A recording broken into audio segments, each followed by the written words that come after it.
ابو جہل نے کہا کہ اگر تم پیغمبر ہو تو یہ میری مٹھی میں کنکریاں ہیں، اسے کلمہ پڑھا کر تم دکھاؤ۔ رسول نے اشارہ کیا، کنکریوں نے کہا لا الہ الا اللہ محمد الرسول اللہ۔ رسول سے انہوں نے کہا کہ تم درخت کی طرف اشارہ کر کے دکھاؤ۔ رسول نے درخت کی طرف اشارہ کیا، درخت چلتا ہوا رسول کی طرف آ کر پھر واپس ہوا۔ ان کو جب یہ معجزہ دکھایا کہ رسول نے چاند کی طرف اشارہ کیا اور چاند کے 2 ٹکڑے ہوئے، تو انہوں نے اعلان کیا ھذا سحر مستمر، یہ رسول محمد کا کھلا ہوا جادو ہے۔ رسول کے معجزے کو مکے کے لوگوں نے جادو بتایا اور یہ کہا کہ یہ جادو کا منتر چلاتے ہیں اور یہ جادوئی منتر جانتے ہیں، جس سے یہ الگ الگ چیزیں لوگوں کو دکھا کر ہمارے معبودوں کے خلاف بھڑکا رہے ہیں۔ رسول کہتے تھے کہ یہ جادو نہیں ہے، یہ شاعری نہیں ہے، یہ کہانت نہیں ہے، یہ نجومیوں کا کلام نہیں ہے، یہ میرے اللہ نے تم پر کلام الہی قرآن مجید اتارا ہے۔ اس قرآن کریم کو میں لے کر تمہارے لیے آیا ہوں۔ اور یہ معجزہ رسول نے جب دکھایا تو مکے کے سرداروں نے، کسی نے کہا یہ جادوگر ہے، کسی نے کہا یہ شاعر ہے، کسی نے کہا یہ مجنون دیوانہ ہے۔ رسول کو دیوانہ بتایا، اس نوجوان کو دیوانہ بتایا جس نوجوان کے بارے میں وہی لوگ کہتے تھے اگر عقل و دانش کا کوئی نوجوان ہے تو وہ محمد ہے۔ مکے کی سرزمین پر اگر کوئی سچا اور امین اور عقل و خرد کی بات کرنے والا ہے تو وہ محمد ہے۔ محمد کے فیصلوں پر وہ لوگ آمنا صدقنا کہتے تھے، لیکن آج انہوں نے رسول کو بتایا کہ نہیں، یہ مجنون ہے، یہ دیوانہ ہے۔ آیت کریمہ اللہ نے اتاری انہو لقول رسول کریم، اور آیت کریمہ اللہ نے اتاری وما ہوا بقول شاعر قلیلا ما تؤمنون۔ اللہ تعالیٰ نے بتایا کہ یہ محبوب میرا مجنون اور دیوانہ نہیں ہے۔ کیا تمہیں لگتا ہے کہ یہ محمد بن عبداللہ دیوانہ ہے؟ کیا اس کی گفتگو دیوانگی کی ہوتی ہے؟ کیا اس کا ان کی چلت پھرت، ان کا نظام زندگی دیوانگی کی طرح ہے؟ تم خود بتاؤ۔ مکے کے لوگوں نے جھوٹے پروپیگنڈے چلائے اور محمد کو دیوانہ کہنے کے لیے لوگوں کو، جوانوں کو تیار کیا۔ جوانوں نے دیوانہ کہنا شروع کیا، کوئی نجومی کہنا کسی نے شروع کیا، کسی نے رسول کو جادوگر کہنا شروع کیا۔ اللہ تعالیٰ نے ان کی تردید کی وَعَجِبُوا أَن جَاءَهُم مُنذِرٌ مِّنْهُمْ۔ ان مکے والوں کو اس بات پر تعجب ہوا کہ انہی میں سے ایک ڈرانے والا پیغمبر محمد آ گیا، انہی کے خاندان سے، انہی کی برادری سے، انہی کے قبیلے سے۔ وَعَجِبُوا أَن جَاءَهُم مُنذِرٌ مِّنْهُمْ، انہی میں سے ایک ڈرانے والا ان کے بیچ آیا ہے۔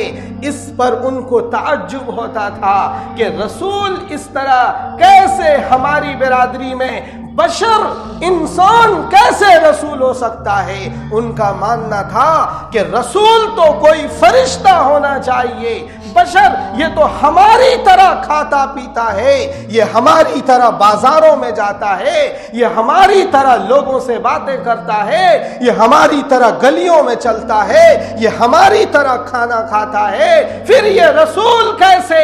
انہیں اس بات پر تعجب تھا۔ وَعَجِبُوا أَن جَاءَهُم مُنذِرٌ مِّنْهُمْ فَقَالَ الْكَافِرُونَ هَذَا سَاحِرٌ كَذَّابٌ۔ کافروں نے کہا کہ یہ جادوگر ہے اور نبوت کے دعوے میں کذاب اور جھوٹا ہے، نعوذ باللہ۔ یہ بات پلاننگ سے مکے میں چلائی گئی۔ رسول اپنی دعوت میں روز بروز محنت کرنے لگے۔ محنت کے بعد ایک چھوٹا سا قافلہ ایمان والوں کا تیار ہوا اور ادھر مکے کے لوگوں میں تشویش بڑھنے لگی کہ یہ محمد کا قافلہ بڑھتا چلا جا رہا ہے، ایک دن ایسا نہ آ جائے کہ ہم پر یہ غالب آ جائیں۔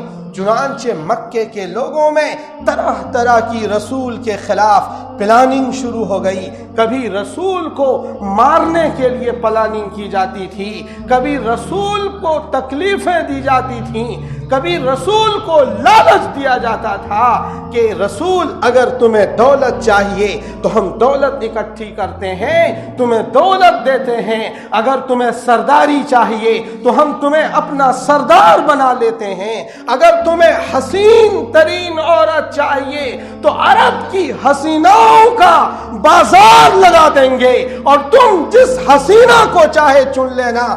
یہ پلاننگ کر کے رسول کو لالچ دینے لگے۔ محمد نے کہا نہ دولت کی لالچ ہے، نہ عورت کی لالچ ہے، نہ سرداری کی لالچ ہے، میرے اللہ نے پیغام دیا ہے کہ لوگوں کو بتاؤ وَأَنذِرْ عَشِيرَتَكَ الْأَقْرَبِينَ وَاخْفِضْ جَنَاحَكَ لِمَنِ اتَّبَعَكَ الْمُؤْمِنِينَ، یہ لوگوں کو بتاؤ اور اپنے رشتہ داروں کو میری طرف بلاؤ، میں اللہ کا پیغمبر ہوں، مجھے دولت نہیں چاہیے، میں اللہ نے مجھے وَمَا أَرْسَلْنَاكَ إِلَّا رَحْمَةً لِلْعَالَمِينَ، مجھے اللہ نے رحمت بنا کر دنیا میں بھیجا ہے، میں لالچی بنا کر، دولت کا حریص بنا کر دنیا کمانے کے لیے نہیں بھیجا گیا ہوں، میں ایک ایک فرد بشر کو اللہ کا راستہ دکھانے کے لیے، جہنم سے بچا کر جنت کی طرف لے جانے کے لیے آیا ہوں۔ یہ رسول نے انہیں سمجھایا۔ جب انہیں لگا کہ نہیں سمجھتے تو رسول کے اوپر طرح طرح کی اور پلاننگ شروع کی۔ عقبہ ابن ابی معیط کو ابو جہل نے تیار کیا کہ جب محمد کعبے میں آ کر نماز پڑھے تو تم اونٹنیوں کی اوجھڑیاں لا کر ان کی گردن پر، ان کی پیٹھ پر ڈال دینا۔ چنانچہ اس طرح سے پلاننگ کے ساتھ عقبہ ابن ابی معیط نے رسول جب سجدے میں گئے، ان کی کمر پر، ان کی پیٹھ پر، گردن پر اوجھڑیاں ڈال دی گئی۔ حضور پریشان تھے، لونگ سجدہ کیا رسول نے۔ ادھر مکے میں وہیں پاس کھڑے ہو کر ابو جہل اور ان شیطانوں کا ٹولہ ان پر، رسول پر ہنسی اور مذاق اڑا رہے تھے، رسول کو دیکھ کر ٹھٹھے کر رہے تھے۔ ادھر فاطمہ دوڑی آئی، وہ فاطمہ جو جنت کی عورتوں کا سردار ہیں، وہ فاطمہ دوڑی ہوئی آئی اور کہا ابو جہل میرے ابا جان نے تمہارا کیا ہے کہ تم یہ سزائیں میرے ابا جان کو دے رہے ہو۔ ادھر سے ابو بکر رضی اللہ تعالی عنہ دوسرے دن آئے تو دیکھا کہ وہی عقبہ ابن معیط رسول کی گردن میں گمچھا لگا کر کھینچ رہا ہے۔ ابو بکر نے کہا اے ظالم، تو کیوں محمد کے پیچھے پڑا ہوا ہے؟ صرف اس لیے کہ یہ ایک اللہ کی طرف تمہیں بلاتا ہے۔